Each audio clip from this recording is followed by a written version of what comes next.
Buenos días, mi nombre es Edgar Figuera.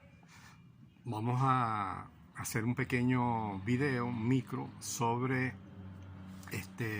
diversas teorías del poblamiento americano, por un lado. Y por el otro, vamos a hablar sucintamente sobre las diversas áreas culturales en la teoría etnológica de Miguel Acosta Sainz sobre cómo se distribuyeron en lo que hoy llamamos el territorio venezolano los distintos pueblos y culturas que inicialmente poblaron nuestro territorio. Entonces, previamente vamos a ubicarnos donde estamos. Estamos en el módulo 1, que tiene por título Resistencia, Rebelión y Revolución del diplomado Bolívar, Acción e Ideas para el Combate. Entonces, antes de entrar directamente a lo del poblamiento, es importante hacer pequeñas acotaciones que son reiterativas, pero es importante reformularla porque ya se hizo en los micros anteriores sobre historia insurgente. Entonces, en este sentido, es importante para ubicarnos en la teoría del poblamiento americano, cuatro elementos que son importantes en el pensamiento histórico, como para iniciar este proceso. Entonces, una es haciendo la pregunta, ¿qué sucedió? Y esto hace referencia a lo que se denomina el acontecimiento histórico. Entonces, indudablemente, el poblamiento es un acontecimiento histórico de este continente, porque grupos que no estaban acostumbrados a vivir en las condiciones geoclimáticas epocales se adentran y comienzan un proceso de relación con esas condiciones ambientales, físicas, etcétera, etcétera, geográficas, y se genera unas culturas, unas sociedades, unos saberes, unas técnicas, unas tecnologías, etcétera, etcétera, que van pasando de una generación a otra, desde los pueblos originarios que llamamos y cultura hasta el presente. La moringa, por ejemplo, de dónde viene la moringa, cómo se sembró, quién la domesticó, etcétera, etcétera. Entonces, el acontecimiento es importante. El otro elemento es dónde sucedió, o sea, las condiciones del espacio. La historia se hace en una territorialidad concreta, en un espacio concreto, donde hay personas en lugares específicos, indudablemente, que tienen una relación geográfica con la toponimia, donde la gente suele ponerles nombres locales a eventos, cosas, calles, etcétera, etcétera. Yo creo que eso es importante. El espacio. El otro elemento es cuándo sucedió, el tiempo. Las temporalidades son importantes en el abordaje historiográfico, geohistórico. Es decir, por ejemplo, no podemos llevar a una época pasada, pretérita, 300, 400, 500 años, por ejemplo, palabras de este momento que son del siglo XX o del siglo XIX, a una época que ni siquiera existía el morfema, la palabra como tal. Entonces, porque eso tergiversaría todo análisis que se haga sobre esa época, indudablemente. Por eso es importante los estudios, utilizar la categoría mentalidad. O sea, hacen estudios de mentalidad epocal que tiene mucha relación con un método que también es una teoría del análisis historiográfico que se llama la hermenéutica. No me refiero a la hermenéutica clásica, medieval, que usaban mucho en las iglesias para la transcripción textual de los textos bíblicos. Me refiero a otro tipo de hermenéutica que tienen que relación con la lingüística, con la acción de las personas, con el significado que la gente le da a las cosas que hace y el sentido de uso de esos significados en unas relaciones de intercambio de objetos. Y el cuarto punto ahí es por qué sucedió lo que sucedió, que tiene que ver con las causas.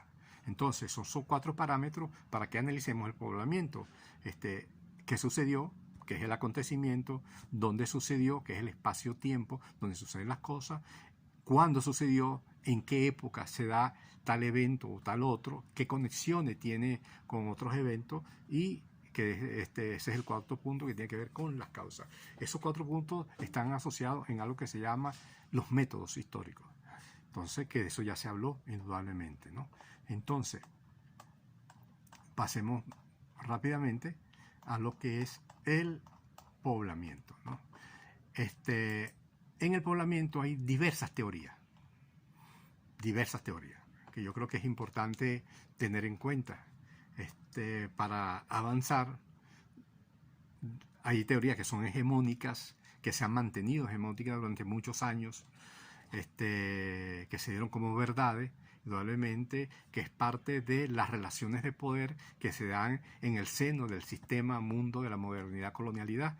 Entonces, la teoría de Bering, por ejemplo, que fue la primera que se estableció, que aún permanece en los libros textos de las escuelas primarias y de bachillerato, entonces como una teoría única que elimina la demás o disminuye la importancia de otras posibles teorías. Cuando usted rechaza una teoría, está rechazando también las pruebas arqueológicas, las evidencias que permitieron la configuración de esas otras teorías. Entonces, antes de empezar, es bueno aclarar, el contexto ambiental de la Tierra corresponde a épocas de grandes glaciaciones. Esto provoca variaciones en el nivel del mar. Eso es importante. Las mareas, subida y bajada del mar, cuando van pasando el proceso de las glaciaciones, que se van concentrando mayormente esos bloques de hielo en los dos polos, en el polo norte y en el polo sur, las mareas bajaron, indudablemente. Por eso que hay preocupación por el cambio climático, porque en el deshielo, indudablemente las mareas suben, y si suben las mareas, hay islas habitadas donde la gente hace su vida cotidiana que pudieran desaparecer o quedar bajo el agua, indudablemente. Un segundo punto que es preciso recordar, que son que las sociedades durante el periodo paleolítico eran nómadas. Es decir, estaban en constante movimiento buscando un hábitat favorable, un clima más benigno, donde se produjera con mayor regularidad los alimentos. Por eso es importante la naturaleza geográfica de los trópicos. Nosotros, por ejemplo, en Venezuela tenemos al año 2 cosechas o 3 cosechas de tomate. Me explico, depende de las regiones. Pero los tomates que se cosechan, por ejemplo, en Europa, una cosecha al año. Por esos ciclos del clima, verano, invierno, primavera, otoño, etcétera, etcétera, que no lo tenemos aquí. Tenemos una época de lluvia y una época de no lluvia, donde se dan la sequía y todo eso. Entonces eso es importante. Los grupos nómadas se desplazan buscando mejores condiciones de vida, indudablemente.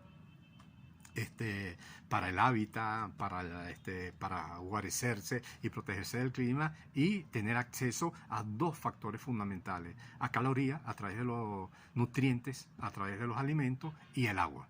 Fíjense bien que históricamente los pueblos se fueron configurando alrededor de las cabeceras, de los ríos, de los cauces. Porque además eso permitió la domesticación de la agricultura. Un tercer elemento que es importante tener en cuenta es el siguiente. Si bien es cierto que los primeros homínidos se originaron en África, el Homo erectus es el primero en salir de ese continente y el Homo sapiens, el que hoy tenemos, que somos nosotros en el sentido, el hombre que sabe. Póngalo entre comillas, lo de la sabiduría en ese sentido. Pues somos la única especie que hace cosas para eliminarse, la guerra, etcétera, etcétera. Entonces es importante lo que es la filogenia de los procesos de la braquiación, o sea, cómo se movía la gente, los homínidos anteriormente, y hasta la bipedación, que es caminar con los dos pies. Entonces hay un proceso de evolución que ya Charles Darwin lo refirió, no lo voy a tocar indudablemente, pero que es una lectura necesaria, recurrente a lo largo de nuestras propias vidas. Y un cuarto punto es la teoría del poblamiento americano se respaldan por evidencias arqueológicas, que ya lo refería anteriormente, ¿no? Que consiste en saberes, formas de organización, técnicas, cómo se expresan esas técnicas que la arqueología llama como artefactos. pero también los estudios genéticos, indudablemente, de las poblaciones que vinieron aquí y donde estaban anteriormente. A ver si hay en el mundo otro tipo de mapa genético que corresponda a aquellos mapas que tenemos en estos continentes. Ya eso se ha hecho y se llama indudablemente el proyecto Genoma. Ya lo tocaremos tangencialmente en ese sentido. Bueno, tenemos los primeros 10 minutos de este primer video. Vamos a hacer otro para no hacerlo tan pesado. Vayan, párense, tómense un café o lo que suelen hacer en los momentos de receso. Entonces, muchísimas gracias y ya nos vemos al ratito. Vale, pues.